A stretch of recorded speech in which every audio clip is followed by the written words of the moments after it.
Aujourd'hui dans Conduire, je perds mes lunettes de soleil, la voiture fait du trampoline, et je me rends compte à la veille du départ en vacances que la vidéo est loin d'être finie.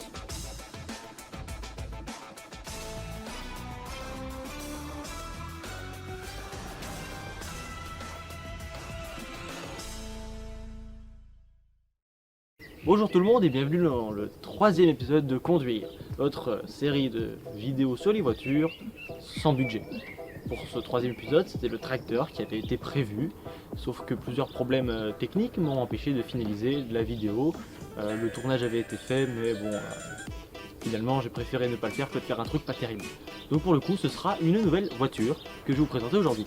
Pour cette fois, je vous propose de sortir de France pour aller nous rendre chez nos j'ai du mal à le dire celui-là, chez nos amis américains avec la Ford Escort, une voiture pas du tout américaine parce que conçue pour le marché européen.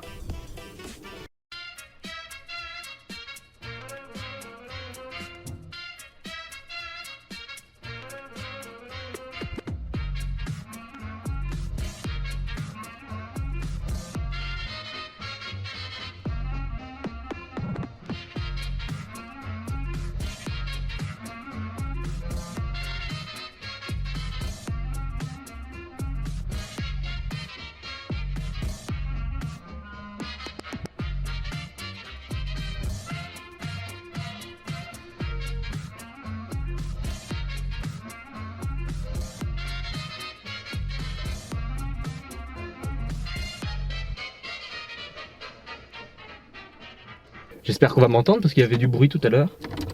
Hop. Oh, bah ça démarre bien, dis donc. Allez, donc on va se mettre. C'est parti. Oula, ça bouge beaucoup. Je vais tenir ça. C'est bon, les personnes. Hop là. Cette voiture là, je l'aime beaucoup. Juste, j'ai peur pour mon trépied parce qu'il est pas aussi bien accroché que d'habitude. Et là, il va y avoir le rond-point. Je pars du principe que si la caméra ne tombe pas en passant le clignotant, pas le rond-point qui est sur le compte, tout va bien. Là, on va aller par là-bas. Les premières Ford Escort datent des années 50 et le nom désigne encore la version break bas de gamme, construite à environ 30 000 exemplaires dans l'usine de Liverpool de la Ford Anglia 100E. La véritable gamme d'Escort naît en 1967, après que les diverses filiales du vieux monde de Ford, allemandes, britanniques et irlandaises, ne s'unissent en une unique filiale européenne. Elle est conçue par le Royaume-Uni et présentée au public en 1968 pour remplacer la Ford Anglia. La première génération de Ford Escort est produite de 1968 à 1974, à environ 750 000 exemplaires. Elle se veut une voiture de tourisme compacte et sera un énorme succès sur l'ensemble du continent européen. Enfin, ce sera un succès beaucoup plus important au Royaume-Uni, mais ça n'en reste pas moins une réussite totale pour la marque. Par contre, ce qui m'embête, c'est que ça claque le truc. Donc attendez, je vais ralentir un petit peu et je vais essayer de le bloquer. Ah, c'est horriblement dangereux. Ah, il y a des voitures. Attends, on va pas prendre de risque. On va pas prendre de risque. On va s'arrêter. Je sais qu'il y a une borne pour s'arrêter là. Je vais écouter ce que j'ai écrit déjà, enfin ce que j'ai dit déjà. Enfin, on va pas s'arrêter là parce qu'il faudrait passer de l'autre côté. Je sais qu'il y en a une dans le coin. Là, ça m'embête, c'est le clic du truc là. À mon avis, tout le monde entend, c'est infernal. Hop là. Voilà, on va se mettre là. Et on va se mettre en neutre. Bon, je vais l'éteindre aussi. Voilà. Bon, même pas besoin de se mettre en. Même pas besoin d'éteindre. Juste ça. Ah, elle est pas passée. Voilà, là elle est passée. One eternity later. Je vous promets rien. Enfin. Vous ne pourrez pas le voir. Pour des raisons évidentes. Mais j'essaierai d'aller à la limite maximale autorisée sur la route, juste après. Celle-ci en particulier est une Ford Escort de deuxième génération, qui ont été produites de 74 à 80, à environ 725 000 exemplaires. Elle a cette fois-ci été conçue conjointement entre les usines du Royaume-Uni et les usines allemandes, là où la première version était une conception purement anglaise.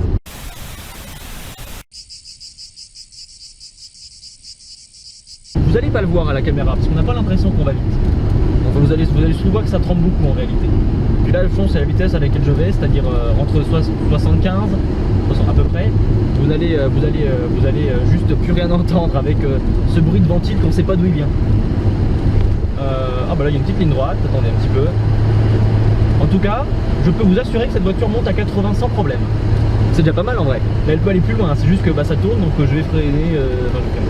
Ah oui, je vous l'ai pas dit, c'est aussi une voiture automatique. Pour les puristes, ça va en rebuter plus d'un.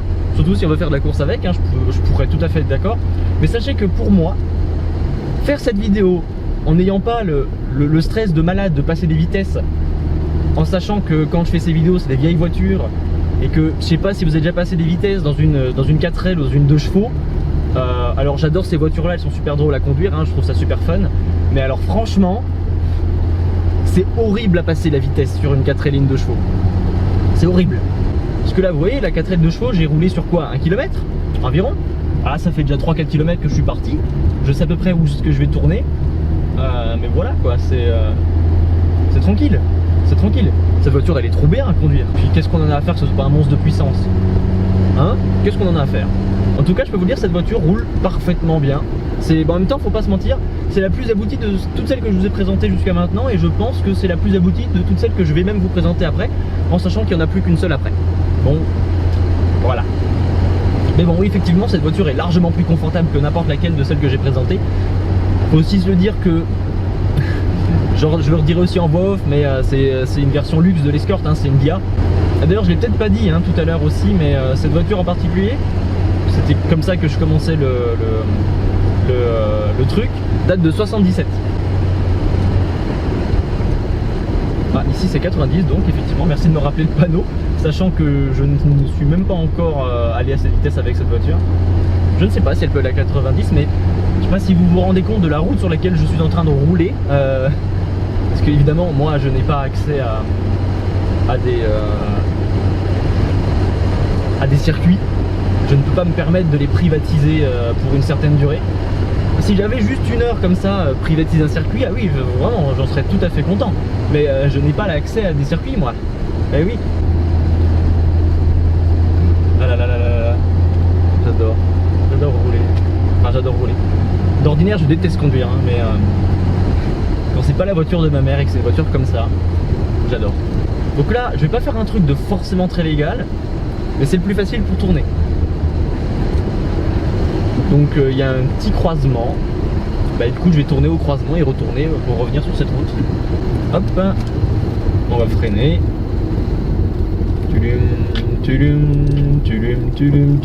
Techniquement je sais que je pourrais également aller rentrer en prenant la route actuellement, mais comme je ne suis pas tellement sûr, on va plutôt faire ça. Tout à l'heure c'était passé, c'était vraiment passé. Mais c'était passé, il n'y a pas de raison que ça passe pas. Vous entendez que ça tremble, il faut tourner vraiment beaucoup pour que ça tourne un tout petit peu. Hop, petit stop. Ah, il y a des voitures qui arrivent. J'aurais eu le temps de passer, mais... Alors, où est passé, mais où sont passées mes lunettes de soleil? Je ne sais pas, je les avais pris, mais je ne les ai plus. C'est ballot, j'espère que je les ai pas perdus sur la route ou... ça m'embête un peu. C'est bon, il n'y a plus personne. Hop, ouais, il n'y a plus mes lunettes de soleil. J'espère que je les ai pas écrasées, genre elles sont tombées par terre et je suis parti en voiture, elles se sont écrasées. Alors là, ouais là j'ai le soleil dans la gueule, hein, là il est juste ici. Heureusement que ça existe dans toutes les générations. J'espère que les lunettes de soleil sont juste tombées et que je vais pas leur rouler dessus comme un connard. Surtout que tout à l'heure là je fais l'outro et l'intro, je conduis en premier. Et après, et du coup pendant l'intro et l'outro, bah, la voiture elle est garée et moi je parle dans la caméra et le soleil est devant moi.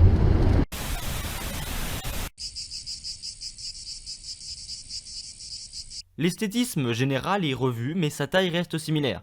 Elle ne dépasse pas les 4 mètres de long, à même pas 1 cm près. Il en va de même pour son poids, de moins d'1 tonne. Une version de luxe est également proposée, avec un intérieur un peu plus confortable. C'est le cas de celle-ci, une Ghia, proposant une voiture plus luxueuse, reconnaissable de l'extérieur à ses phares carrés, bien que d'autres modèles les abordent, à partir de 78. L'Escort est aussi une voiture très célèbre pour ses facultés de rallye. Dès la première génération, et la marque 2 ne dérange pas la règle. Le Suédois Björn Valdegaard et les Finlandais Hannu Mikkola et Harry Vatanen arrivant à de belles places au volant d'Escort. Vatanen is now second, and although the Escort design may be 15 years old, it's not showing its age.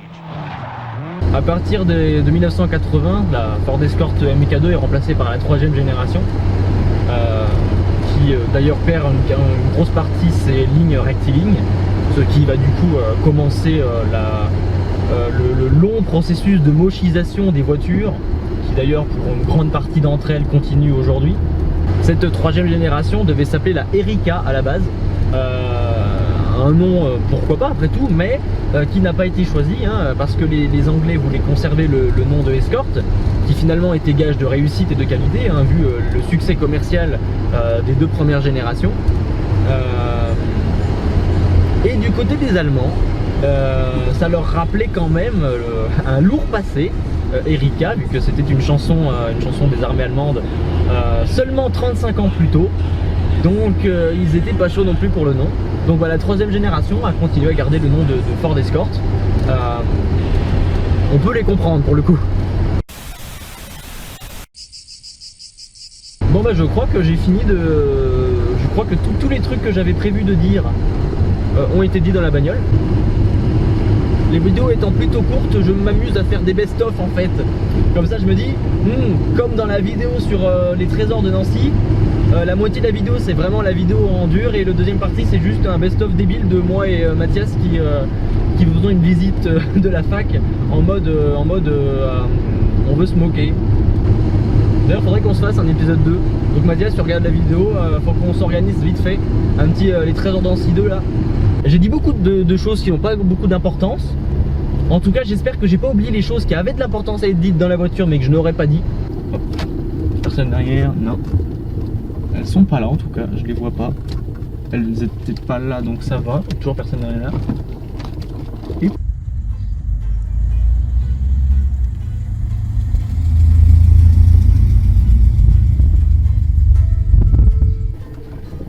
hop là.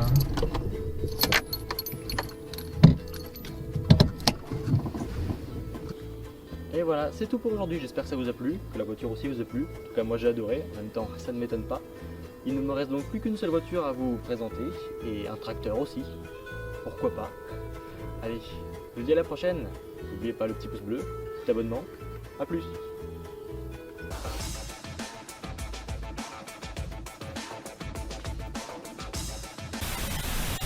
Et puis franchement c'est trop drôle, imagine les gens ils me doublent, ils voient que j'ai 21 ans dans une voiture comme ça, il y a le A derrière. Ah je trouve ça tellement fun. Ça va être génial, je vais être comme ça pour faire l'intro, les yeux fermés, je ne vais pas vous le montrer plus parce que je roule. Je vais m'arrêter aussi tout à l'heure pour voir le dernier paragraphe que je dois dire. Oui parce qu'évidemment je n'ai pas de texte préécrit, je n'ai pas appris mon texte non plus. Ce serait beaucoup trop professionnel, ça ne correspond pas du tout à l'image de la chaîne qui se veut être un grand n'importe quoi, voilà. Alors de mon point de vue c'était pas mieux avant, à part pour les voitures, qui certes aujourd'hui ont des normes de sécurité bien plus importantes, mais au niveau du design, à part quelques rares exceptions, je dois bien vous avouer qu'aujourd'hui je trouve les voitures un petit peu moches. Et vous allez juste me voir profiter de conduire cette voiture. Ah oui j'avais dit, est-ce qu'elle va jusqu'à la vitesse limite autorisée? Oui, elle va jusqu'à la vitesse limite autorisée. Est-ce qu'elle va plus? Je ne vous dirai pas si elle va plus. Je n'ai pas l'intention de vous dire si elle va plus d'ailleurs. Vous ne saurez jamais si elle va plus. Voilà, vous n'allez pas le savoir d'ailleurs si elle va plus que ça. Est-ce que j'ai le droit de rouler à cette vitesse? Je ne suis pas convaincu. Mais sachez qu'elle va à la vitesse limite autorisée, ce qui est une très bonne chose. Nous ne mentons pas. Elle a de beaux jours devant elle. Et je n'ai pas l'intention de chercher à en savoir plus. Voilà.